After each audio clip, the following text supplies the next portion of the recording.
All right, so hopefully you just watched my last video, which was wonderful, I'm sure. So here we go with the second video.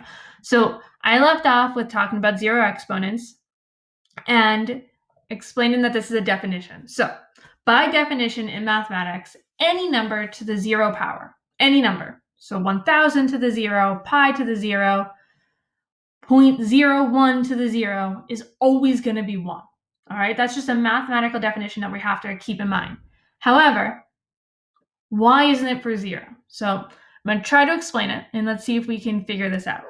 All right, so again with my little table, but we're not going to go quite as far. So let's say 0 cubed, 0 squared, and 0 to the first. So 0 cubed, that's 0 times 0 times 0, 0.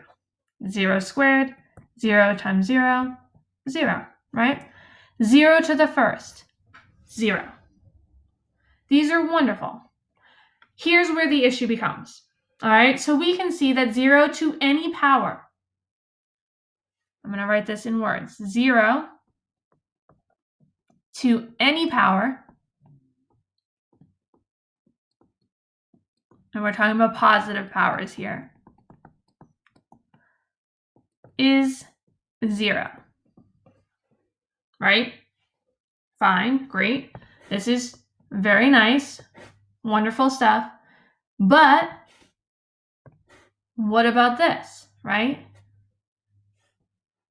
Any number to the 0 power is 1.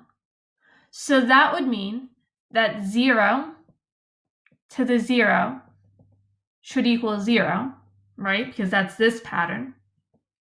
But 0, to the 0 should also equal 1. And that's a problem, right? So anytime something like this happens, mathematicians go nuts. They're like, this is not okay. We're not okay with this. And you should remind yourself that this would be a problem where I would probably be like screaming at the board, right? Where I would be yelling every time we came up to this. Like, whoa, what are we talking about here? This is a problem, right? So this is a problem. And for that reason, and that reason alone, 0 to the 0 power is undefined because we can see from two different tables here, from the top and the bottom, that we should get two different answers, and that's not possible. So 0 to the 0 is undefined, and we got to keep that in mind the entire time. Very